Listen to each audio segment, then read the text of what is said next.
네, 다시 한번 우리 TD 성경학교 오신 여러분을 환영합니다. 우리 예언서 다섯 번째 우리 공부 시간입니다. 오늘은 에스겔 1장부터 24장까지를 함께 하겠는데요. 여러분이 있는 자리에서 같이 우리 요절 말씀 함께 외우시겠습니다. 에스겔 18장 23절 말씀입니다. 주 여호와의 말씀이니라 내가 어찌 악인이 죽는 것을 조금인들 기뻐하랴. 그가 돌이켜 그 길에서 떠나 사는 것을 어찌 기뻐하지 아니하겠느냐. 에스겔 18장 23절까지의 말씀입니다. 아, 지금 팔레스타인 그리고 지금 이스라엘 땅에 전쟁이 일어나고 있는데요. 이 팔레스타인 땅에 살고 있던 유대인을 향한 하나님의 말씀인데요. 나라가 유대가 망하기 전에 말씀이 이사야하고 에레미야라면 에스겔은 나라가 망해서 이제 바벨론에 잡혀간 포로를 위해서 주신 말씀입니다. 에스겔은 문학적으로 우리가 볼 때 좀 특이한 구조를 가지고 있습니다.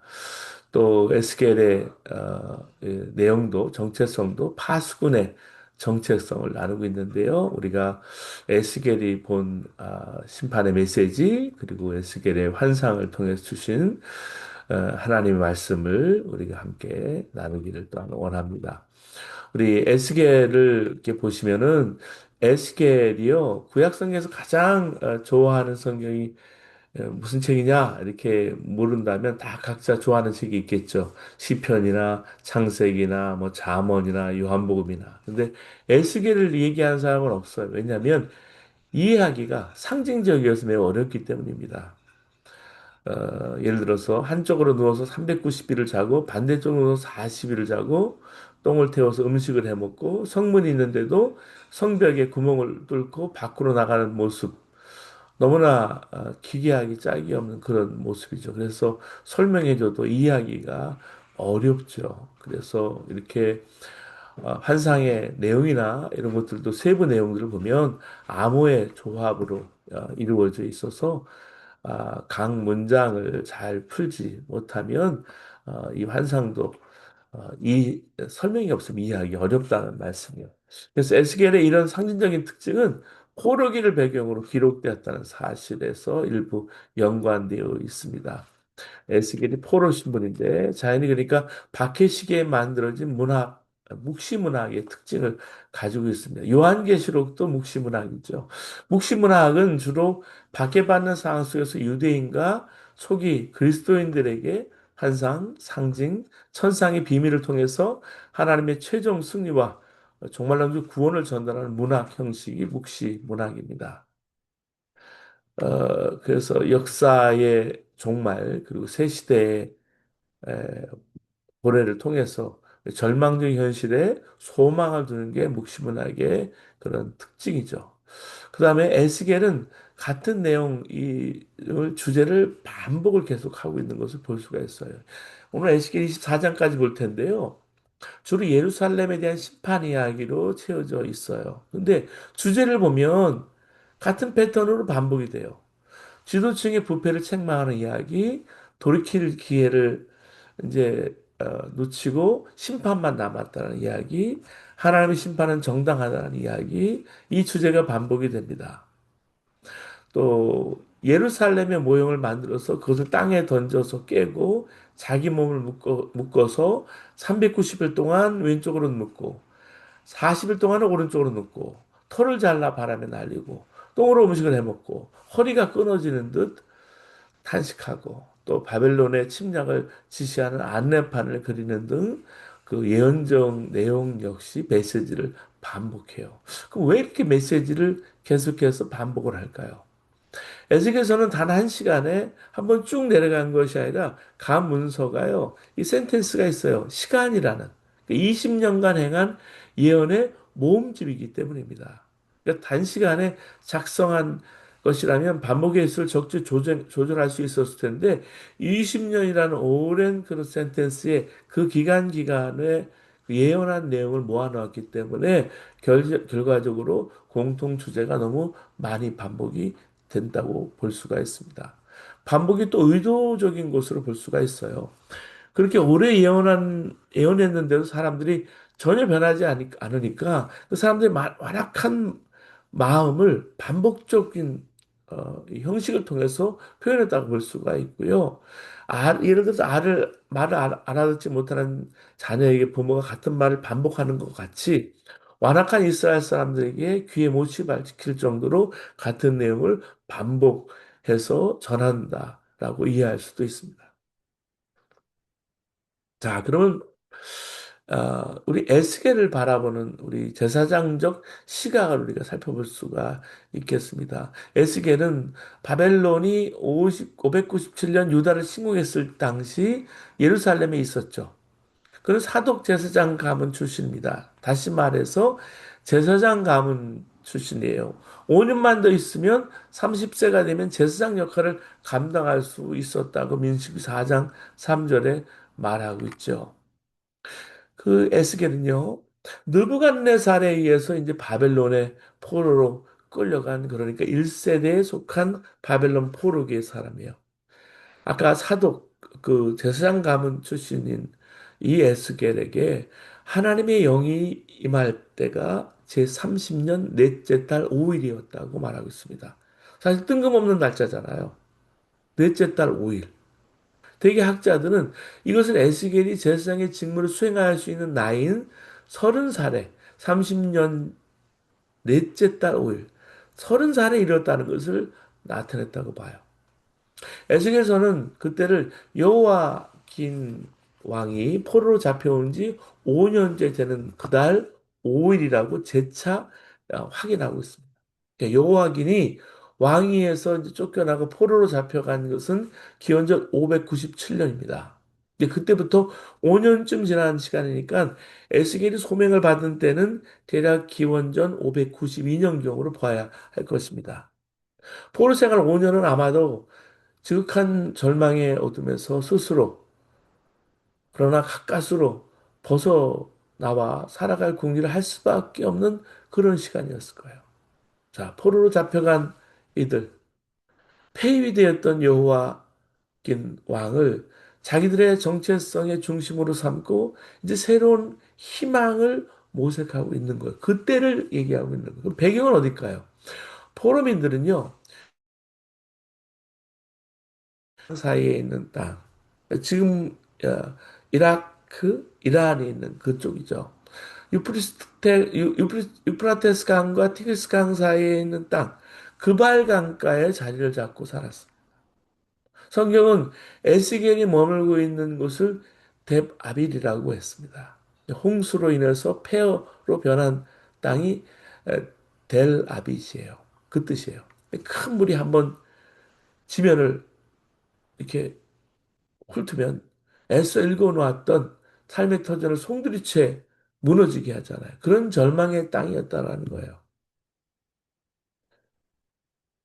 지난번 동일본 대지진 때 그냥 여러분 핵폭탄 몇 개, 정말 수백 개의 위력으로 동일본을 이렇게 치는 바람에 여러분 쓰나미로 많은 사람들이 죽었고 지도가 바뀌었던 것처럼 그렇게 되는 땅인 거예요. 홍수로.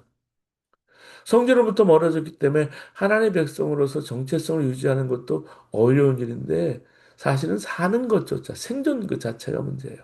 바로 그때 에스겔은 하늘의 환시를 보았습니다. 인간의 말로는 형용할 수 없는 비전을 본 거예요. 여러분, 현실이 어려울지라도 비전을 보는 사람이 있어요. 희망을 얘기하는 사람이 있어요. 우리가 교회 사역이나 선교 사역을 한다 하더라도 그냥 공무원처럼 그냥 자기 일을 그냥 스트레스 없이 이렇게 하는 사람들도 있어요. 왜냐하면 그냥 페이 받고 하는 잡처럼 생각하는 것이죠. 그러나 에스겔은 선지자잖아요. 예언자잖아요. 그러니까 그 마음속에 어려운 가운데 하나님이 소망을 주신 거예요. 그게 묵시문학이에요.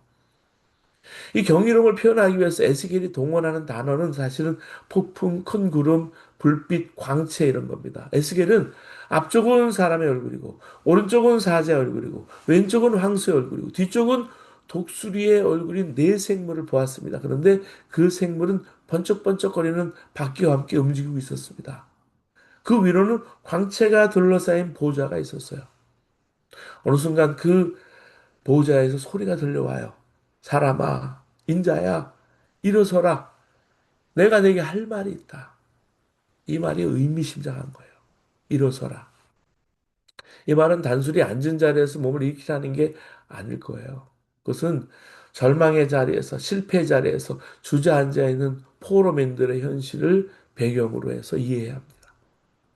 하나님은 무기력한 심연에 빠져 있던 그의 백성들을 일어선 백성으로 만들고 싶어 하시는 거예요. 한 영이 에스겔에게 임하니까 에스겔은 일으켜 세워졌지 않았습니까?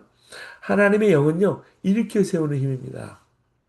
하나님의 영이 임했을 때 사울은 하나님의 분노에 사로잡혀서 암몬 족속의 압박을 받던 갈르앗 야베스를 구하기 위해서 몸을 일으켰죠. 하나님의 영이 임했을 때 초대교회 신자들이 일어나서 골방문을 박차고 나가서 증인이 되지 않았습니까? 프랑스 여러분 조각가인 알베르토 자코메티는요. 사람들의 모습을 아주 길쭉하게 형상화시켰습니다. 그는 누워있는 사람을 조각한 적이 없어요. 그는 자기가 늘 직립한 사람을 조각한 까닭을 이렇게 밝히고 있어요. 여러분, 생각하는 사람 로댕을 보시면 그의 작품이 스탠포드에 가도 이렇게 있잖아요. 스탠포드 옆에 가면 여러분 그 미술관이 있는데 거기에도 여러분 이 조각되어져 있는 조각 작품이 여러 가지가 있어요. 알베르트 자코메티도 프랑스 사람인데 이렇게 자기가 직립한 사람을 조각한 이유가 있는데 이렇게 밝혀요. 수평의 인간은 잠이요. 의지 상실이요. 인간남의 포기요. 굴복이요. 백치기 때문이다. 인간이 아무리 빈약한 체구를 가졌더라도 서 있을 수 있는 한 희망을 가질 수 있다. 이것이 수직성에 관한 나의 철학이고 미학이다. 여러분, 나무가요, 누워있지 않잖아요. 나무가 누우면 죽은 거예요. 나무는 직립되어 있을 때, 사람도 역시 사람인 자와 사람인 자가, 사람과 사람이 직립되어 있는 것처럼 그렇게 한자도 써 있죠. 나무 목자 또한 마찬가지. 서 있는 거예요. 나무 목자에다가 이렇게 가운데 수평을 그으면 근본인 거예요. 부득이 자리에 누워 지내는 이들을 제가 폄하하기 위해서 한 말은 아닙니다. 현실이 어렵다 하더라도 쉽게 낙심하거나 자포자기하기보다는 힘겹더라도 허리를 고추 세우고 살아가는 게 여러분 사람입니다. 하나님이 우리를 그렇게 만드셨어요. 하나님의 영은 절망의 자리에서 우리를 일으켜 세워주십니다. 일어서야 자기 연민에서 벗어나서 이웃 곁에 다가설 수 있어요. 그들의 손을 붙잡아 줄 수가 있습니다. 그래서 그곳에서 일하고 계신 주님과 만날 수가 있습니다. 여러분, 지금 어쩔 수 없는 형편에서 넘어져 있고 누워있는 분들이 계십니까? 여러분, 하나님의 영이 여러분과 함께 하셔서 여러분을 일으켜 세워주시기를 바랍니다. 일으켜 세워줄 때 누군가의 손을 잡고 거기서 주님을 만나는 거예요. 하나님은 일으켜 세워진 이스라엘 에스겔을 당신의 일꾼으로 삼아서 반역만 해온 백성, 죄를 짓는 일에 익숙하고 얼굴이 뻔뻔하고 마음은 굳을 대로 굳어진 백성에게 가서 하나님 말씀 전하라고 명하셨습니다. 들을 생각이 없는 사람들에게 하나님 말씀을 전한다는 것은 외롭고도 힘든 일입니다. 위험을 감수해야 할 때가 많죠.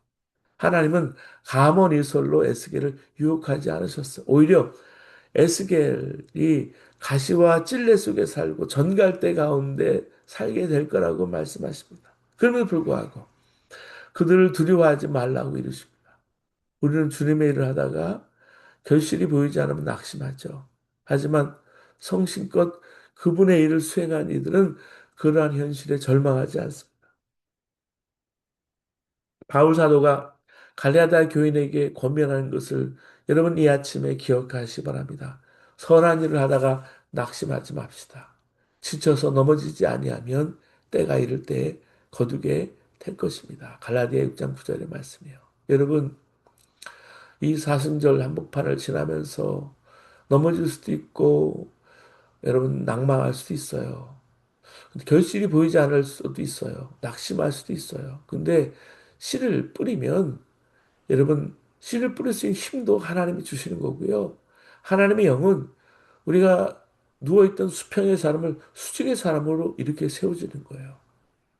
그래서 여러분 약한 자에 대한 법리를 지금도 품고 모든 경계를 넘어서서 하나님의 기쁨을 여러분 누리시는 그런 자유인이 되시기를 주님의 이름으로 바랍니다.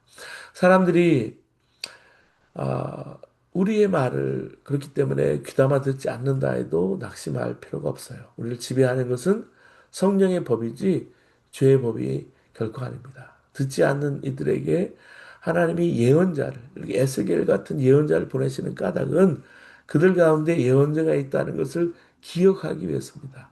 예언자의 존재는 하나님의 구원 의지가 거두어진 것이 아니라는 하나님의 의지 표명이에요. 징표예요. 그러니까 당장은 듣지 않아도 어느 순간 예언자의 말이 그들 앞에 비추는 등불, 등대가 될 때가 올 겁니다. 근데 예언자가 누굽니까? 예언자는 하나님의 말씀 받아먹는 사람이에요. 다시 말해서 내면화된 사람입니다. 그러니까 하나님 말씀을 소화해서 자기 품성과 인격과 지향으로 바꾸는 사람이에요. 에스겔은 자기 앞에 뻗친 하나님의 손에서 두루마기를 받아듭니다. 거기에 조각과 탄식과 재앙의 글이 빼곡히 적혀 있어요. 그 예언자는 세상이 겪을 수밖에 없는 그 모든 아픔을 함께 겪는 사람이에요. 고통과 슬픔을 그 내면에서 정말 하나님의 말씀을 전하기에 정말 하나님의 뜻을 받아든 사람이 바로 예언자예요. 자, 이렇게 여러분 에스겔이 예루살렘에서 제사장이 되어야 할 30세 나이에 예상하지 못한 것에서 예언자가 됐죠. 그리고 에스겔은 예루살렘 망하지 않았을 당시 25세 때 바벨론에 왔다. 5년 전에 바벨론에 왔다고 전하고요. 30세 때에 예언자로 부름받고 35세 때에 예루살렘이 망한 소식을 들어요. 그리고 이제 예언의 분위기가 확 바뀌는 거죠. 그래서 예루살렘 멸망 이전에는 주로 심판, 회개 메시지를 전하지만 그 시간부터 터닝 포인트 바뀌어요. 바뀌어서 회복과 소망에 대한 메시지를 주로 전해요. 그러니까 이 에스겔 선지자는 사독 집안으로서 제사장 시각을 가지고 예언한 선지자예요. 그래서 제사장과 예언자라는 두 가지, 듀얼이죠. 복합 정체성을 가진 예언자로서 예언을 전달했다고 우리가 볼 수가 있습니다. 그리고 구조를 살펴보시기 바랍니다. 에스겔에서 드러나는 구조 특징이 있는데요. 이것은 시간적인 순으로 이야기가 전개된다는 사실이에요. 1장부터 24장까지를 보시면 1장부터 3장까지는 30세 때에 이제 5년째 돼서 에스겔이 소명을 30대 받는 이야기고 4장부터 24장까지는 예루살렘 심판에 대한 예언을 하죠. 30세부터 33세까지. 5년에서 9년 그 사이 어간이죠. 우리 에스겔의 그 예언자로서의 5년에서 9년짜리. 그 다음에 이스라엘 회복. 그때부터 이제 바뀌어요. 에스겔 아내 죽음과 성전이 파괴되면서 터닝 포인트가 되는 게 25장부터 39장이에요. 오늘은 전반부만 다르고 다음 시간에 이제 이어서 여섯 번째 시간은 우리 25장부터 우리 48장까지를 다루게 될 텐데요. 이스라엘 회복을 그때 다뤄요. 근데 25장부터 32장까지는 36세부터 37세까지. 그 33장부터 39장까지는 37세, 이제 예언자로서 12년 동안 활동할 때까지고, 그리고 40장부터 48장까지는 새 예루살렘 새 성전이 나오는데, 이때가 이제 50세예요. 그러니까 예언자로서 25년 임기, 그 어간을 시간 순으로 전개하고 있다는 특징이 있고요. 자, 예언자는 아까 말씀드린 대로 하나님의 말씀을 받아서 전하는 사람입니다. 여기 보면 파수꾼의 이야기가 또 나오고 있습니다. 우리 말씀드린 대로 에스겔은 제사장 집안이지만 선지자 예언자였어요. 그리고 유대인들에게 하나님의 경고를 알려주는 영적 파수꾼이 바로 사명이었습니다. 그래서 하나님은 유대가 망하는 것에 책임을 지고 알려주게 하시는 거죠. 첫째, 이 파수꾼은요, 적이 공격할 때 경고를 해주죠. 이렇게 되면 자기 생명도 구하지만 상도 받죠. 둘째는 사람들이 파수꾼의 경고를 무시하면 파수꾼의 책임은 없습니다. 셋째, 파수꾼이 경고의 나팔을 불지 않으면 사람들이 죽임을 당하기에 파수꾼은 벌을 받아야 합니다. 파수꾼, 예언자는 프로펫이라고 그러죠. 미래를 보고 현재를 예언하는 사람이에요. 근데 이 프로펫의 프로는 대신이라는 뜻이 있어요. 하나님을 대신해서 말하는 것이죠. 예언자는 하나님을 대신해서 말하는 사람이에요. 에스겔에는 파수꾼이 등장합니다. 파수꾼의 역할은 적이 오는지를 주시해 봐야 되죠. 만약 적이 온다면 성 안에 있는 사람들에게 위험을 알려서 성 안의 사람들을 지키는 역할을 하죠. 이 성 안에 있는 사람들의 삶과 죽음이 파수꾼의 역할에 달려있기 때문에 파수꾼이 중요한 거예요. 하나님께서 에스겔을 이스라엘의 파수꾼을 삼으셨는데 7절 말씀 보시면 에스겔 33장 7절 인자야 내가 너를 이스라엘 족속의 파수꾼으로 삼으면 이와 같으니라. 그런즉 너는 내 입의 말을 듣고 나를 대신하여 그들에게 경고할지어다. 하나님이 에스겔을 파수꾼으로 삼으셨어요. 그리고 이스라엘 백성의 경고의 말씀을 전하십니다. 경고의 말씀 11절에 나와있습니다. 에스겔 33장 11절에 너는 그들에게 말하라 주 여호와의 말씀이니라 나의 삶을 두고 맹세하노니 나는 악인이 죽는 것을 기뻐하지 아니하고 악인이 그의 길에서 돌이켜 떠나 사는 것을 기뻐하노라. 이스라엘 족속아 돌이키고 돌이키라 너희 악한 길에서 떠나라 어찌 죽고자 하느냐 하셨다 하라. 하나님의 경고를 두 가지로 요약하면 이래요. 하나님께서는 악인이라도 멸망하는 것을 기뻐하지 않으신다는 것. 그러니까 악에서 돌이키라는 거예요, 속히. 그리고 악인이라도 회개하면 그동안의 일을 잊어버리고 용서해 주겠다고 하시는 거예요. 이어서 보통 누군가의 경고를 할 때면 어떤 상황이에요? 화가 난 상황이잖아요. 그래서 상대방에게 그 같은 행동을 조금만 더 하면 정말 화를 나겠다. 화를 낼 거야. 경고하죠. 분명 하나님께서는 악을 향해서 경고하십니다. 그런데 그 경고에 하나님의 화가 느껴지지 않아요. 오히려 화 대신에 뭐가 느껴집니까? 안타까워하는 연민의 마음이 느껴지는 거예요. 그러니까 한 명이라도 악에서 돌이켜서 생명으로 돌아오라는 하나님의 애끓는 마음이 담겨 있는 거죠. 그래서 이 하나님의 말씀을 전하는 예언자께 주시는 말씀은 기본적으로 영혼을 살리는 말씀입니다. 심판의 말씀도 의도는 한 영혼을 살리기 위해서요. 말씀의 유익성을 상징적으로 표현하는 것이 입에 그렇기 때문에 꿀같이 단 말씀이에요. 그래서 에스겔 3장 1절 3절에 보면 또 그가 내게 이르되 인자야 너는 발견한 것을 먹으라 너는 이 두루마리를 먹고 가서 이스라엘 족속에게 말하라 하기로 내가 입을 벌리니 그가 두루마리를 내게 먹이시며 내게 이르되 인자야 내가 내게 주는 이 두루마리를 내 배에 넣으며 내 창자에 채우라 하시기에 내가 먹으니 그것이 내 입에 달게 꿀 같더라. 에스겔 3장 말씀이에요. 그러니까 시편에도요. 여호와 하나님을 맛보아 알지어다 그랬죠. 하나님이 주시는 말씀을 맛보아서 알라는 거. 꿀송이처럼 단 하나님의 말씀. 달고 오묘한 그 말씀. 우리 찬송가 가사에도 나오잖아요. 꿀 같은 내용의 두루마리. 말씀의 내용이 뭘까요? 듣기 좋은 내용은 아니에요, 사실은. 정죄 심판의 메시지요. 메시지예요. 너무 늦어서 이제는 이스라엘이 망할 수밖에 없다는 메시지를 듣는 거예요. 그래서 지금이라도 회개하면 용서해 주겠다는 거죠. 말씀을 전하는 사람은 하나님께 주시는 메시지가 입에 달아야 한다는 거예요. 왜냐하면 그 말씀이 고난과 박해를 가져오는 심판의 말씀이라 할지라도 입에는 달아야 돼요. 왜냐하면 하나님의 말씀은 결국 사람을 살리기 때문에. 예언자는 이걸 알면서 꿀같이 단 말씀을 전해야 합니다.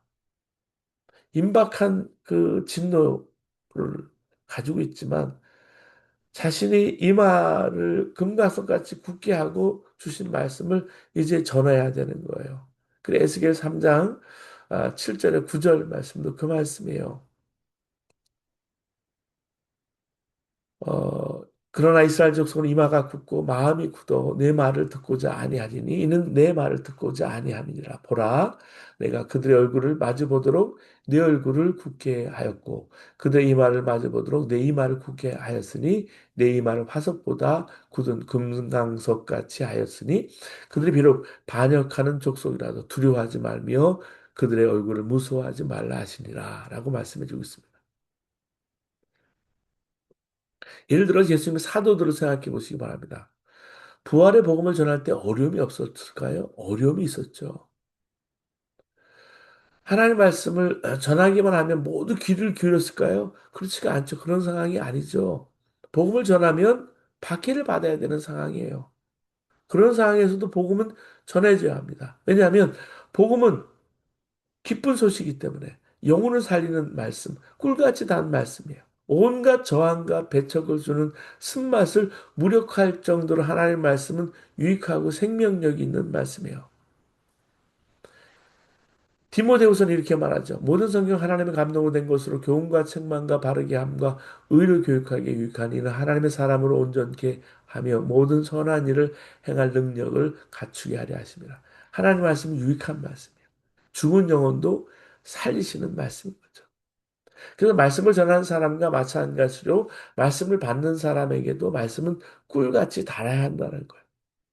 말씀이 쓰다면 그 말씀의 문제가 아니라 그 사람의 영혼의 문제죠. 영혼이 병들면 말씀이 써요. 여러분, 여러분 약이 쓰지만 그 약은 결국 살리기 위해서 먹는 약이잖아요.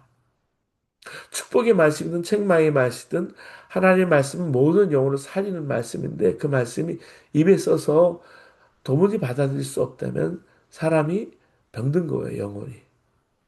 그런 사람에게는 하나님의 말씀이 그 자체로 심판의 메시지가 됩니다. 생명의 말씀을 받아들이지 못하는 사람은 이미 사망에 이르게 됩니다. 그 말씀이 살리는 말씀이 되기 위해서는 선포되는 말씀에 복종하고 기쁘게 받아들이는 믿음의 태도가 필요하다는 말씀입니다.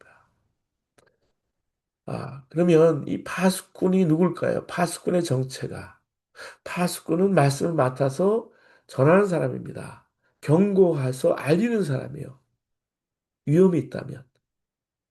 근데 이걸 부담스럽다면 알리지 않겠죠. 근데 책임은 따르게 되는 거예요. 이 시대를 바라보고 하나님이 계속해주는 메시지가 있어요. 목사도 마찬가지예요. 그 메시지를 전하다 보면 아주 달고 오묘한 아주 좋은 예화에다가 사람들에게 정말 위로하고 사람들을 격려하고 그런 말만 전할 수 없어요. 때로는 정말 가슴 아픈 말, 사람의 정말 영혼을 후벼 파는 것 같은 그런 아픈 말을 전할 수밖에 없을 때가 있어요. 십자가 복음을 전할 밖에 없어요. 살리기 위해서, 영적 위험을 알려주기 위해서. 그렇게 살면 지옥 간다는 것을 경고해 주기 위해서. 만약 그 사람들이 알리지 않아 지옥 간다면 책임이 있다는 거예요.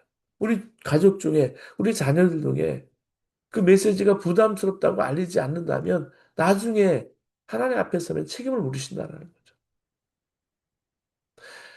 에스겔서에서는 두 군데 파수꾼의 인물을 설명하는데 우선 3장에 에스겔이 예언자로 부름받아서 두루마리를 먹을 때 영적 파수꾼의 임무가 여러분 소개되고 있고요. 그 다음에 예루살렘과 성전의 회복에 대한 예언이 시작이 되는 33장에 다시 한번 에스겔 33장에 파수꾼에 대한 이야기가 나옵니다. 에스겔이 예루살렘 멸망 소식을 듣고 나서 심판에서 회복으로 예언의 분위기를 전환할 때 시작하는 그 부분에서 이 내용이 전개가 여러분 되고 있습니다. 그래서 에스겔 33장이 중요한 파수꾼에 대한 경고에 대한 말씀이에요. 아까도 말씀드렸듯이 부담이 되는 말씀이지만 전해야 됩니다. 그럼 성경을 전하다 보면은 특히 이제 뭐 렉셔너리 설교하고는 다르게 제가 성경을 예를 들어서 고린도 전서 후서를 지금 전하고 있잖아요. 그런데 그러다 보면은 이 말씀은 좀 건너뛰고 싶은 거예요. 왜냐하면 전하기에 좀 부담스러운 말씀이 분명히 있어요. 그리고 이 말씀은 지금 성도들 지금 내가 전해야 될 이 말씀이 앉아 있는 성도들에게 찔림이 되거나 아픔이 될 때가 있어요. 이거 저분에게 하는 말이 아닌데 꼭 저분 들으라고 하는 말 같이 될 때가 있어요. 그러면 좀 부담스러울 때가 있죠. 형제에게 욕하는 사람은 지옥 간다라든가 여자를 보고 음욕을 품는 것 자체가 간음죄라는 사실. 또 그런 사실을 경험해 본 목사로서 또 그 말, 나의 아픔과 내 치부 같은 걸 드러내야만 해야 할 때, 참 전하기가 부담스럽죠. 눈으로 죄를 짓는 것보다 차라리 눈을 빼버리는 게 낫다. 성경 그렇게 말하죠. 손과 발로 죄를 짓는 것보다 손과 발을 자르는 게 낫다. 이 부담되는 말씀이죠. 죄를 좀 지적하는 말씀. 트리니티 성경학교에도 보면은, 이거는 좀, 기존 교회에 좀 너무 날카로운 칼날을 좀 수술하는 그런 칼날을 들이대는 것 같은 말씀이 지도자에게 또, 큰 교회나 또 성도들에게 이렇게 그런 부담스러운 말씀이 있을 때가 있어요. 근데 빼놓고 넘어갈 수는 없다라는 거죠. 그대로 전해야 이 시대의 파수꾼의 역할을 제대로 하고 그 의무를 수행할 수 있다는 거죠. 설교자의 고민도 마찬가지라는 말씀이에요. 자, 파수꾼은 사람을 그렇기 때문에 가리지 말고 모든 사람에게 전해야 합니다. 저 사람은 경고해도 소용없다고 생각하고 그냥 넘어갈 수가 없는 거죠. 상대방이 원래 경고를 잘 받는 사람인지 아닌지, 경고할 가치가 있는지 없는지 상관할 필요가 없죠. 근데 파수꾼은 무조건 모든 사람에게 보편적으로 다 전해야 되는 말씀입니다. 십자가가요, 어떤 사람에게는 전해야 되고 어떤 사람이 전하지 않아야 되는 게 아니라 십자가는 보편적인 거예요. 여러분, 십자가 복음은요. 그래서 저 사람은 절대 복음 받아들일 것 같지 않아.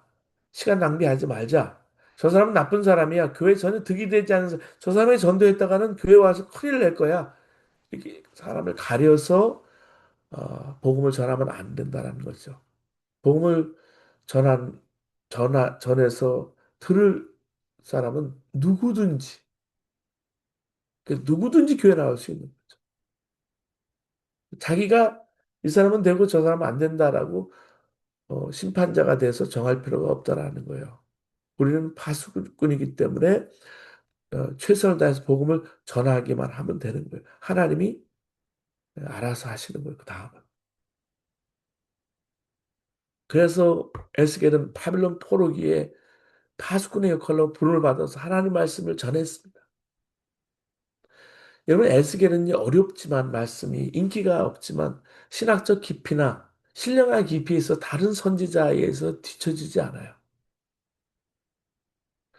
내용을 봐도 하나님께 유리방황하는 양떼를 돌보지 않는 목자들을 경책하는 내용이거든요. 마치 마태복음을 우리 특별 새벽기도회 사순절에 나누고 있는데 마태복음에 주님께서 무리를 보시고 인망이 여기신다라는 말씀이 나오잖아요. 그러니까 파수꾼은 정말 위기일반의 그 전시에 적군의 침을 제일 먼저 경고해야 되는 거예요. 정말 민망히 여기는 마음으로. 만약 적의 침략을 경고하지 않으면 파수꾼은 직무 위기를 하는 것이고, 만약 파수꾼이 경고 나팔을 불었는데 백성들이 방비하지 않으면 백성들의 책임이 있는 거예요. 나팔을 불 때 파수꾼의 심정은 성 안에 많은 사람들이 한 사람이라도 해를 입지 않았으면 하는 마음으로 나팔을 부는 거죠.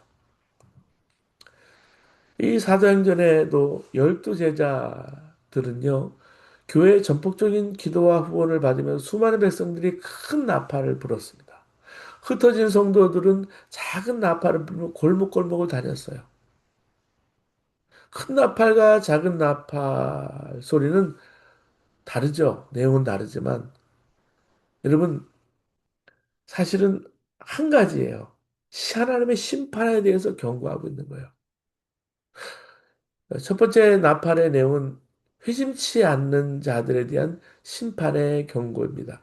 한 교회에 얼마나 많은 사람이 모이는가, 회심한 사람이 얼마나 되는가가 더 중요하죠. 얼마나 많이 이 교회에 출석이 있는가가 보다 한 영혼이 하나님 앞에 돌아왔는가라는 거죠. 너는 그들에게 경고의 나팔을 불어라 말씀하고 있습니다. 이 나팔을 불지 않으면 사람들은 싸움을 예비하기는커녕 제각기 제의를 하고 있을 것입니다. 어차피 회심하지 못하는 사람은 혼자 하나님께 돌아갈 수 없고요. 누군가의 도움이 필요하죠. 먼저 복음을 전해야 할 우리 자신이 그들의 절박함을 뼈저리게 느낄 때 그들의 영혼을 위해 기도할 수가 있습니다. 근데 그 영혼에 대한 깊은 사랑이 없이 심판만 외치는 사람이 있는데 잘못된 것이라는 거죠. 우리는 심판을 외치기 전에 그 심판을 당해야 했던 사람의 마음에 들어가서 그 안타까워하는 마음, 입장을 바꿔서 역지사지하는 마음으로 보아야 합니다. 근데 그 하나님의 심판은 지금 당장 일어날 심판이 아니죠. 예루살렘 성이 40년 후에 멸망할 것을 보고는 예수님께서 통곡하셨어요. 왜 그랬을까요? 그 사랑 때문에, 그 카리타스, 사랑 때문에 통곡하신 거예요. 우리가 해야 할 일은 어떻게 했으니 그들을 사랑하는 마음, 연민하는 마음을 가지고 눈물로 하나님 말씀을 정직하게, 즉 하나님의 심판을 정직하게 외쳐야 합니다. 그 준엄한 심판을 알림으로 말미암아 사람들이 복음으로 돌아오도록 도피하도록. 자, 그러면 두 번째 심판이 뭘까요? 두 번째 나팔의 내용은 하나님의 심판 선포 이면에 하나님의 애끓는 사랑이 거기 있어요. 나의 힘으로는 이 심판을 면할 길이 없사오니 주여 내게 은혜를 내려 주옵소서. 간구하는 백성들의 믿음을 보시고 하나님께서 그들을 큰 위기에서 건져주시죠. 이 복음은요, 기쁜 소식이잖아요. 하나님의 심판에 직면한 사람들의 피난처예요. 이제 나는 아무 희망이 없다. 나의 살아온 지난 날은 하나님의 심판을 자초한 악이 가득한 생이었다. 나는 이 심판을 피할 길이 없다고 생각할 때 속히 하나님께 도피하라는 거예요. 도망가라는 거예요. 바로 이 내용을 나팔로 부는 거예요. 나팔로 불도록 먼저 부름받은 게 저와 여러분인 거예요. 그래서 여러분 예언자, 선지자만 나팔수가 아닌 거예요. 우리도 하나님의 심판에 대한 나팔수인 거예요. 이 시대에 우리는 거룩한 하나님의 나라요. 하나님의 부름받은 정말 대제사장 1년에 한 번 대속죄에 자신의 모든 죄를 정말 양에게 소에게 전가시켜서 한 번 제사 드릴 수밖에 없었던 그런 이스라엘 백성이 아니라 이제는 우리가 거룩한 나라요. 하나님의 소유된 백성이요. 하나님이 우리를 그렇게 부르셨어요. 그래서 여러분 나팔을 불어야 되는데 부르심을 받았는데 회심의 나팔을 우리가 불기를 잊어버린 거예요. 우리 주변에 방황한 사람이 얼마나 많습니까? 유리 방황한 영혼들이 많아요. 근데 요즘은 내가 왜 전도해야 하는지, 내가 왜 하나님의 그 사명을 이 실리콘밸리에서 내가 왜 전해야 하는지. 이런 세월이 많이 흘러도 시리와 영업하지 아니하고 주 예수의 큰 복음을 늘 울려 퍼지게 해야 합니다. 교회에서는 큰 나팔이 울려 퍼지고 그 나팔을 들은 가기는 자신의 속회로, 자신의 삶의 일터로 돌아가서 작은 나팔을 불러야 하는 거예요. 그게 초대교회의 나팔수였어요. 그 나팔을 이어서 그럼 우리는 마지막 시대에 마지막 주자로서 마지막 조언을 살아가, 달려가는 그런 달리기 선수처럼 부름을 받은 거예요. 우리가 이 나팔 소리가 여러분 있는 곳, 그 주변에 커뮤니티를 지나서 방방곡곡에 울려 퍼지게 헌신했더라면 얼마나 많은 영혼이 하나님 앞에 돌아왔겠어요. 교회 안과 밖에 이 복음을 몰라서 방황한 영혼들이 얼마나 많습니까? 어떻게 해야 될까요? 그토록 많은 영혼들의 회심을 위해서 우리 하트, 우리의 중심을 들여 선신해야 합니다. 우리의 섬김을 통해서 영혼들이 자신들을 향한 하나님의 사랑이 얼마나 큰지를 깨닫게 해주어야 하는 거예요. 그들이 하나님께 돌아오게 하는 일보다 더 중요한 일은 없습니다. 1892년도에 한국으로 갔던 소왈른 선교사가 여자 선교사님이었는데 황해도 안악 지방 이 장날 장터를 돌면서 노방 전도를 하고 있었어요. 그 당시 안악골에는요 기믹도라는 유명한 깡패가 있었습니다. 기믹도 하면 유명한 깡패였습니다. 그런데 나중에 김익두가 유명한 한국의 부흥사가 되고 초대교회 한국의 거장이 되거든요.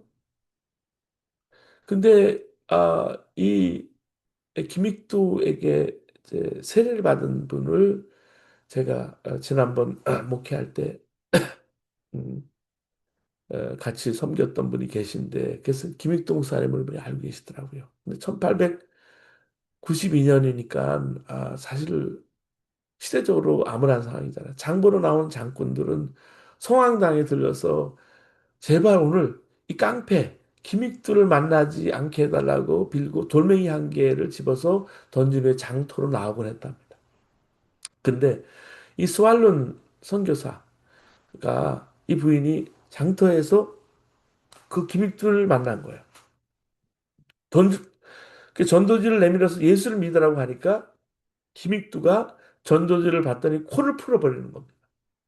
화가 난 수월란 부인은 김익두에게 이렇게 말합니다. 당신 코 오늘 밤 썩습니다. 라고 하는 거예요. 그날 밤 김익두는 내내 코가 썩을까봐 걱정하다가 다음날 스왈른을 찾아가서 어떻게 하면 내 코가 썩지 않겠느냐고 물었습니다. 그래서 스왈른은 예수 믿으면 코 안 썩습니다. 라고 했습니다. 그 사건의 계기가 되어서 김익두가 예수를 믿고 한국의 초대교회 거장이 된 거예요. 여러분, 예수 안 믿으면 코만 썩는 게 아니죠. 심장도 신장도 혼도 영도 다 썩어 죽고 말아요. 파수꾼은요, 그 사실을 전하는 거예요. 어느 날 스펄전 목사가 택시를 탔습니다. 택시 기사가 반색을 하면서 인사를 청했어요. 손님, 오랜만입니다. 전에 한번 뵈신 적이 있습니다. 저는 생각이 나지 않는데요. 택시 기사가 말합니다. 그러실 겁니다. 14년 전이니까요. 그때 손님께서 저에게 이 성경책을 주시면서 전도를 하셨는데 그때 저는 이 책을 읽고 예수를 믿기 시작했습니다. 그의 손에 낡고 빛바랜 14년 전에 그 성경책이 손에 있었습니다. 파수꾼은요, 입을 달면 안 되는 거예요. 파수꾼의 책임은 무겁고 큽니다.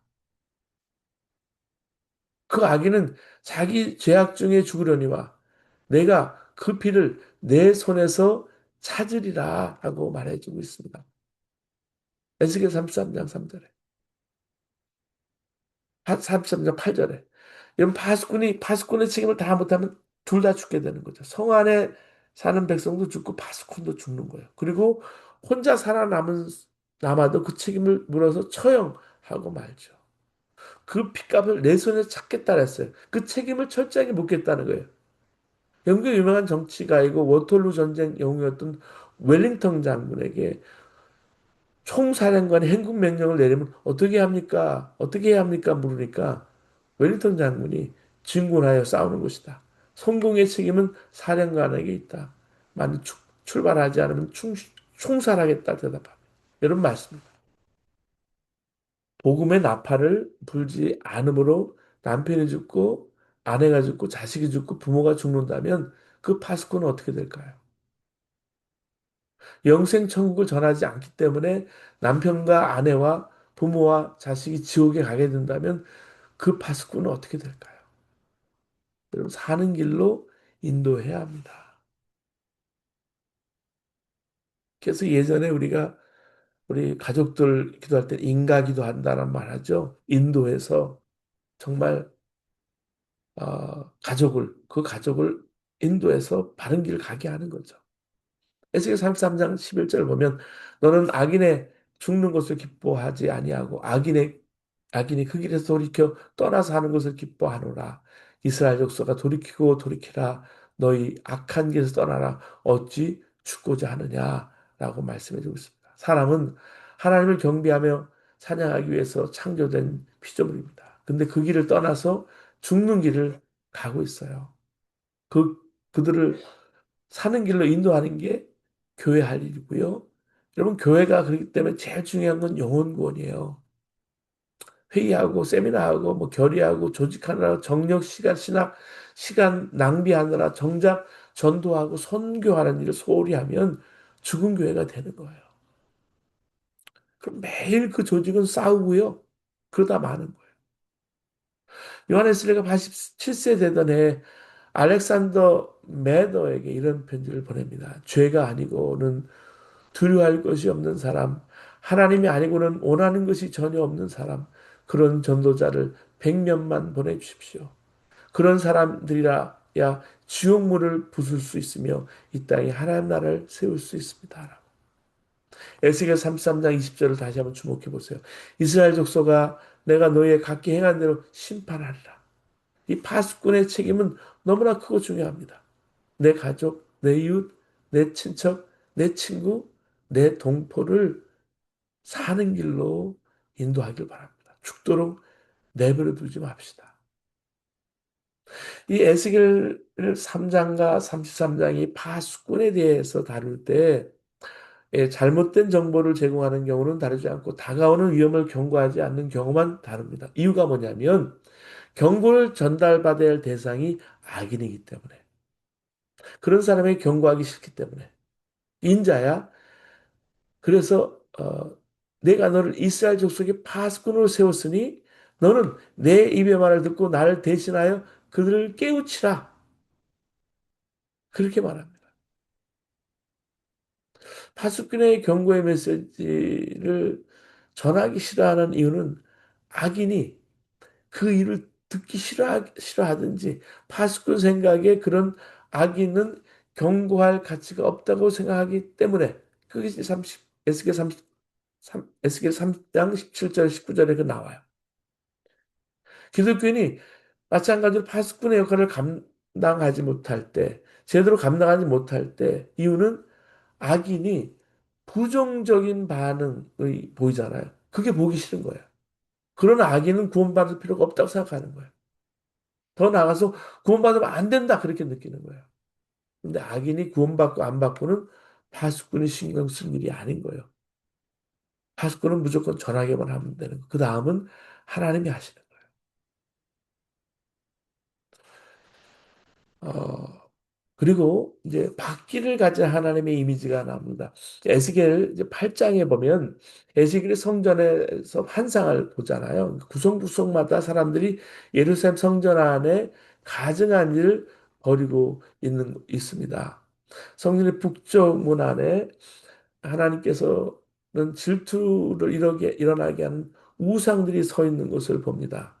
담장에 구멍이 나 있는데 그 담을 하니까 그 뒤에 문이 나오고 문을 여니까 들어가 보니까 각양 곤충과 가증한 짐승과 모든 종류의 우상이 사방벽에 그려져 있네요. 그 우상들 앞에 이스라엘 70인 장로와 사반의 아들 야하샤나가 창을 들고 경배하고 있습니다. 또 성전에 단무수상이 서 있고 여인들이 그 앞에 애곡하고 예배하고 있습니다. 또 다른 곳에 보니까 25명쯤 되는 숫자가 모여서 동쪽을 향해서 태양에 경배하고 있습니다. 또 어떤 사람들은 코에 나뭇가지를 얹고 있습니다. 코에 나뭇가지를 얹는 것은 여기에만 나오는 표현인데 무슨 의미인지 몰라요. 정확하게. 분명한 것은 이방신을 섬기는 예식 중 하나라는 거예요. 자, 이런 식으로 하나님만 섬기하는 성전에 이스라엘 종교의 중심 예루살렘 성전 안에 사람들이 온갖 잡다한 우상을 섬기고 있는 거예요. 이런 곳에 하나님이 들어와 계실까요? 성전이 아닌 거죠. 이런 성전이면 하나님 계시지 않죠. 떠나시죠. 그렇기 때문에 아무리 모두가 거룩한 곳이라고 인정한다 해도 외형적으로 아름답다고 해도 상징적이라고 해도 우상 섬기는 곳에 하나님이 거기 하나님 임재하게 계실 리는 없지요. 또 에스겔 16장과 11장에 보면 하나님께서 이 점점 성전을 떠나시는 모습이 묘사되어 있습니다. 하나님은 원래 숯불이 있는 제단 위에 계셨습니다. 여기에 그룹들이 이제 에스겔 10장 1절 2절에 나오는데 히브리어로는 케루빔으로 옮겨놓은 말이 케루빔이 그룹이에요. 영어 단어 그룹과는 전혀 상관이 없습니다. 이 그룹들은 케루빔은 전혀 다른 단어예요. 케루빔은 하나님을 가장 가까이 섬기는 천사들로 보면 됩니다. 남보석 같은 것, 보좌 형상, 보좌와 비슷한 어떤 이런 형상은 하나님을 지칭하는 표현입니다. 하나님이 정확히 어떻게 생기셨다고 말하는 건 불가능해요. 그래서 항상 뭐뭐 같다, 형상, likeness라고 그렇게 표현하죠. 하나님을 정확히 묘사할 수 없는 이유는 하나님을 똑바로 쳐다본 사람이 없기 때문에. 심지어 모세도 하나님 뒷모습만 봤죠. 또 하나님 표현하는 방법은 하나님 영광이에요. 하나님 영광. 에스겔에 상당히 자주 이 표현이 등장하거든요. 여호와 영광이 구름에서 올라와 성전 문지방에 이르니 에스겔 10장 4절에 또 에스겔 3장 23절에 에스겔 4장 43장 2절에 하나님 영광으로 나타나요. 자, 성령의 임재를 표현하기 위해서 누가 문서에 누가가 동원하고 있는 것은 바람, 불의 혀죠. 영을 뜻하는 단어는 히브리어로 루아흐라고 말합니다. 헬라어로는 푸뉴마예요. 둘 다 입김, 숨, 바람이라는 뜻이 있습니다. 루아흐, 푸뉴마. 이게 하나님의 영입니다. 하나님의 영광인데요. 하나님은 흙으로 정성껏 빚어 만드신 아담에게 그 숨을 불어넣으셨잖아요. 그 살아있게 하셨어요. 영이 됐어요. 살아있는 영. 에스겔은 마른 뼈의 골짜기에 생기가 불어오니까 그들이 일어나서 하늘 군대가 되는 비전을 보았습니다. 부활하신 예수님은 골방에 숨어 있는 제자들을 찾아가서 그들에게 숨을 불어넣으셨어요. 그리고 나서는 요한복음 20장 20절에 뭐라고 말합니까? 성령을 받으라 합니다. 여러분 부활 이후에 하나님의 영을 성령을 받고 살아있는 영을 받는 게 중요해요. 하나님 숨, 하나님 입김이 사람 속에 들어가서 살아있게 하시고 일어서게 되는 거예요. 요번에 아파서 누워있는 심령들, 영적으로 눌려있는 심령들, 육체적으로 병한 가운데 있는 심령들, 또 멀리 있는 가족들에서 기도하면은 하나님의 영을 놓고 그 숨이 여러분 그 심령 속에 불어넣어 들어가기를 그렇게 기도하시기 바랍니다. 하나님의 숨이 여러분 우리 속에 역사 속에 불어오면 역사가 바뀌어요.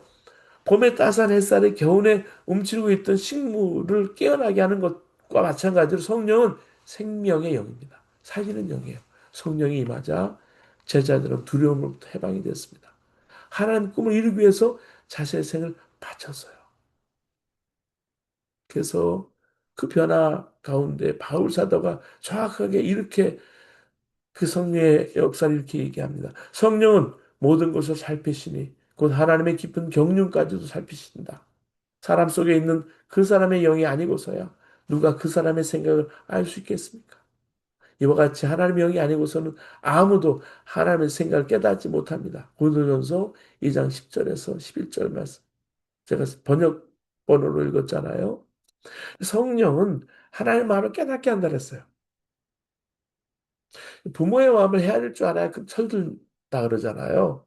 성령은요, 우리를 철든 신앙인이 되게 하는 거예요. 하나님 마음과 하나님 생각, 하나님 뜻을 알고 거기에 맞춰서 자기의 삶을 살아가기 때문에, 조율하기 때문에. 우리 속에 하나님의 영이 과하고 계십니까? 하나님의 영이 떠나면 성도가 아닌 거예요.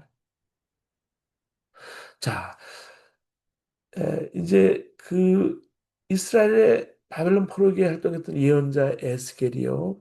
말씀드린 대로 그발 강가에 있던 자기 집에서 놀라운 비전을 봅니다. 유다 장로들과 함께 앉았을 때 하나님의 영이 하늘과 땅 사이로 그를 들어 올려 예루살렘으로 데려갔습니다. 에스겔은 성전에 벌어지는 온갖 아까 말씀드린 역겨운 일들을 비전 가운데 다 보죠. 제사장들은 하나님 원망하면서 우상들을 섬기고 있는 거예요. 예루살렘 도성도 마찬가지였어요. 나라가 정말 그런 누란의 위기 속에 있는데도 지도자라는 사람들은 제 입속 자기 욕심 차리기에 급급했습니다. 하나님은 그들에게 죽음을 선고하십니다. 그 참담한 광경을 보면서 망연하게 서 있던 에스겔은 더 놀라운 광경을 봐요. 그룹들 사이에, 아까 게투빔 사이에 좌정에 계시던 주님의 영광이 성전을 떠나는 거예요. 성읍 동쪽에 있는 산쪽 꼭대기에 머물러 있는 것. 그게 에스겔 10장에 나옵니다. 그러니까 하나의 영광이 떠난 성전. 그것이 바로 예수님께서 말씀하신 강도의 구별이에요. 만민이 기도하는 집이어야 할 교회가 오히려 탐욕의 심장부가 되었다면 그 성전은 무너지는 게 마땅한 거죠. 하나님의 영은 차마 그런 곳에 머무실 수가 없었던 거예요. 그래서 여러분 성전이 다 무너졌잖아요. 지금도 이스라엘 성전이 다 무너져서 북쪽에 그 웨일링 월, 그 통곡의 벽 하나밖에 안 남았죠. 하나님의 심판대로 됐어요. 근데 에스겔의 이 대목을 읽을 때마다 정말 소름이 끼치지 않습니까? 지금 형편이 어떤가요? 이 땅에 주님의 이름으로 모이는 교회는 많아야 하지만 하나님의 영이 머물고 계신 교회는 그렇게 많을까요?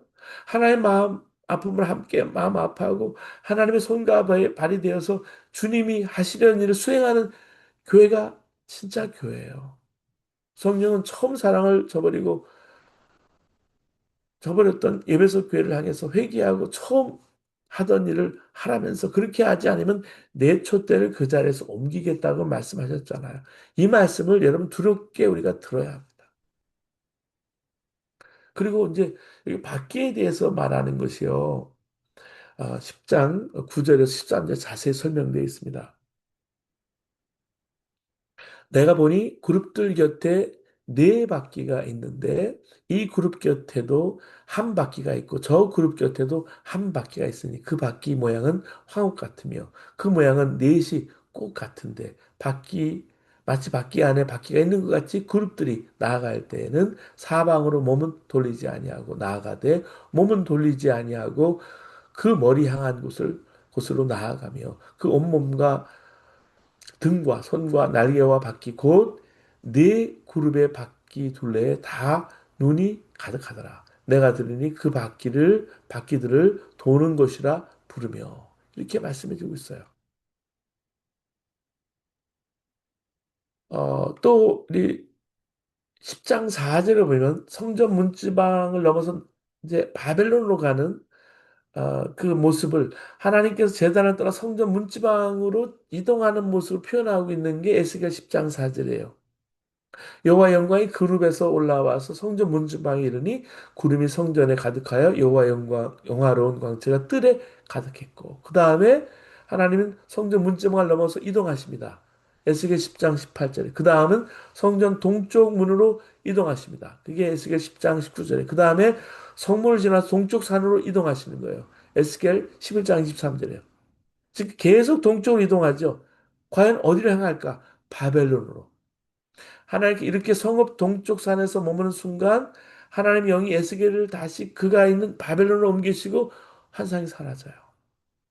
자, 에스겔은 그 희망에 사로잡혀 고단한 세월을 견뎌낼 수 있었습니다. 그리고 마침내 꿈에 그리던 새로운 비전을 보게 되었어요. 포로로 잡혀간 지 25년째 되는 해, 예루살렘 도성이 함락된 지 14년째 되는 해 첫째 달 10일 주님의 권능이 에스겔을 사로잡아 이스라엘 땅으로 데려갔습니다. 그는 높은 산 위에 회복되는 성전의 모양을 지켜봅니다. 성전의 측량이 다 끝나니까 주님의 권능은 그를 동쪽으로 난 문으로 데려가죠. 그때 하나님 영광이 동쪽으로부터서 나오죠. 동쪽부터 오는데 그 음성은 파도가 출렁이는 소리 같고 땅은 영광의 광채로 환해졌습니다. 에스겔은 이 엄청난 장엄한 광경에 놀라서 손으로 얼굴을 가립니다. 주님께서 영광에 쌓인 채 성전으로 들어가셨어요. 주님의 영광이 성전에 가득했어요. 주님의 영광이 성전을 가득 채웠어요. 주님의 영광이 성전을 가득 채웠다는 말씀이 여러분 우리에게 새삼 다가오지 않습니까? 그러니까 하나님의 영이 머무는 곳이야말로 주님의 영광이 드러내진다라는 거죠. 어떤 뭐 말씀 잘 전하는 죄송하지만 카리스마가 있는 지도자가 있는 교회 사람이 많이 모이고 예산이 풍성하고 하고 싶은 일을 다 할 수 있는 교회 자기들끼리 행복한 사람들이 모이는 교회, 그 교회가 아니에요. 성령의 능력 안에 있는 교회가 참 교회예요. 역사를 새롭게 하려는 하나님의 꿈에 동참하기 위해서 고난을 마다하지 않는 교회가 참 교회예요. 상처 입은 백성들을 온몸으로 부둥켜 안는 교회가 참 교회예요. 여러분은 어떤 교회를 섬기고 계십니까? 에스겔이 이 환상을 바벨론에서 봤다는 사실이 중요해요. 하나님께서 바벨론에 계시다면 하나님은 이미 예루살렘 성전을 떠나셨다는 의미가 되는 거예요. 에스겔 1장에 보면 에스겔이 처음으로 환상을 보는데 그것이 바벨론 그발강가에 있을 때라고 그랬잖아요. 그때 네 바퀴와 네 생물, 게루빔, 네 바퀴와 네 승물과 그들 위에 계신 하나님의 형상, 즉 보석 같은 빛을 강하게 발하는 영광 형상을 봤어요. 그때 에스겔은 왜 자기에게 이런 하나님의 모습이 보일까 궁금했어요. 하나님께서는 예루살렘 성전에 계셔야 되는데 왜 멀리 떨어진 바벨론에서 그 형상이 보이는지 궁금한 거예요. 이 궁금증이 해결된 게 바로 에스겔 10장과 11장이에요. 이 밖에 상징으로 하나님이 예루살렘 성전을 떠나시고 바벨론에 남은 자에게 가신다라고 설명한 거예요. 또 밖에 가장자리에 눈들이 총총히 박혀 있다고 하는데 이게 뭘까? 하나님은 다 보신다라는 거예요. 멀리 바벨론으로 포로로 잡혀갔다고 하나님께서 그들을 보지 못하는 게 아니라는 것이죠. 다 사정을 알고 계시고 보고 계신 거예요. 그러니까 하나님 향해서 변하지 않고 남아있는 남은 자들의 사정도 다 보고 계시고 그들이 있는 곳으로 함께 가 계신다는 그런 뜻이에요. 그리고 이제 에스겔 이제 47장에 그 유명한 말씀이 나오는데 그것은 우리 다음 주에 우리 조금 더 깊이 살펴봤으면 좋겠습니다. 자, 하나님께서 계신 곳 거기 하나님의 성전입니다. 하나님이 거기 계시다는 게 여호와 삼마예요. 유대인들은 생각이 예루살렘 성전에 고착돼 있죠. 지금도 예루살렘 성전 중심으로 모든 디아스포라 유대인들은 그렇게 생각을 해요. 근데 하나님은요, 한 장소에 묶여 있는 하나님이 아니시죠. 그래서 에스겔에 보여준 환상은요, 하나님 사방을 움직이는 바퀴로 묘사해요. 사방 어디에나 원하시면 어디든지 계실 수 있는 분이세요. 하나님께서는 예루살렘 성전에 들어와 계셨던 이유는 뭐 발이 없거나 갈 데가 없어서가 아니라 가능하면 백성이 하나님을 쉽게 찾도록 도우시기 위해서 하나님이 그 성전 안에 계시다라는 말씀이에요. 그래서 예수님께서 성전 안에 들어와 장사하는 사람 내쫓으시면서 이 성전을 헐라 내가 사흘 동안에 지으리라 일으키리라 요한복음 2장 19절에 말씀하셨죠. 하나님께서 들어와 계셔야 성전이 성전되는데 하나님 계시지 않는 건물은 소용이 없다. 지킬 필요가 없다라는 거죠. 그래서 장사치들을 내어쫓고 내 집은 만민이 기도하는 집이라라고 말씀하셨죠. 하나님의 집을 거룩한 하나님의 예배 처소로 사용하지 않고 자기들 일속을 채우려고 하면 하나님 거기 계시지 않는다는 상점이라는 거죠. 그리고 요한복음 4장에 보면 우리 예수님께서 사마리아 수가성 여인을 만나시는 장면이 나오죠. 수가성 여인이 예배 장소에 대해서 질문하죠. 우리 조상들은 이 산에서 예배하는데 이 그리심산 당신들의 말은 예배할 곳이 예루살렘에 있다 합니다. 요한복음 4장 20절의 말씀이죠. 유대 사람들은 예루살렘 성전에서만 하나님 예배할 수 있다고 하고 사마리아 사람들은 사마리아 성전에서 하나님을 예배할 수 있다고 하는데 어떤 게 맞을까? 예수님이 뭐라고 말씀했습니까? 장소가 중요한 것이 아니죠. 영적 상태가 중요한 거죠. 하나님은 영이시니 영과 진리로 예배할지니라. 영과 진리로 예배하는 사람들과 하나님이 함께 계신다라는 거예요. 그래서 거기 영과 진리로 예배하는 그 성전에 하나님이 함께 거기 계신다라는 말씀이에요. 여러분, 그래서 여러분 우리가 정말로 하나님의 뜻 가운데서 여러분 에스겔의 환상을 바라보면서 진실로 하나님을 예배하는 저희가 되기를 우리 바랍니다. 우리 함께 여러분 기도하시겠습니다.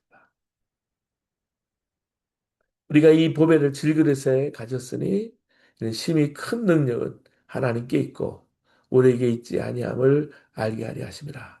그러므로 우리가 낙심하지 아니하노니 우리의 겉사람은 낡아지나 우리의 속사람은 날로 새로워지는도다. 은혜와 사랑이 많으신 하나님 아버지 에스겔을 통해서 절망했고 좌절했고 실패하고 심판을 받을 수밖에 없었던 죄로 죽을 수밖에 없었던 이스라엘 백성들이 하나님 에스겔의 경고의 나팔의 소리를 듣고 주님 앞에 그 한 영혼이 돌아오면 아버지 하나님 그 복음의 말씀을 들으면 영혼을 살리시고 생명의 길로 인도하신다는 사실을 저희들이 에스겔의 말씀을 통해서 저희들이 보았습니다. 아버지 하나님 내 주변에 꼭 구원받아야 될 하나님의 자녀들이 있습니까? 멀리 주님의 품을 떠난 자녀들이 있습니까? 주님, 우리가 있는 자리에서 주의 복음을 전할 수 있도록 주의 영이 우리와 함께 하셔서 성령 충만하게 하시고 말씀을 전하지 않고는 견딜 수 없는 마음을 허락하여 주시옵소서. 첫사랑을 잃어본 심령이 있습니까? 첫사랑이 회복되어 있도록 하나님 인도하여 주시옵소서. 내 속에 생수의 강 같은 은혜가 아버지 다가옴을 느낍니다. 하나님 이 사순절 한복판에 고난의 한복판에서 주님의 소망을 바라보며 아버지 주님 십자가의 복음을 하나님 전하는 저희들 되도록 인도하여 주시옵소서. 저들을 하여금 주님 이 성전에 가득한 하나님의 영광을 바라보게 하시고 아버지 고난 주간에 하나님의 영광을 가득 채우며 저희들이 하나님 한 걸음 한 걸음 주님 십자가 따라가는 저희들 되도록 인도하여 주시옵소서. 예수님으로 삽니다. 약할 때 곧 강합니다. 내가 약할 때 곧 강함이라고 말씀하신 주님, 오늘도 아파하고 상처와 질병 가운데 심령들 주님 일으켜 세워 주셔서 주님 저들이 사명의 자리로 세워 주셔서 저들이 일어나서 넘어진 한 사람 한 사람 일으켜 세울 수 있는 귀한 아버지 하나님 일어설 수 있는 하나님의 사람으로 세워 주시옵소서. 감사하고 예수님의 이름으로 기도드립니다. 아멘. 네, 네, 감사합니다.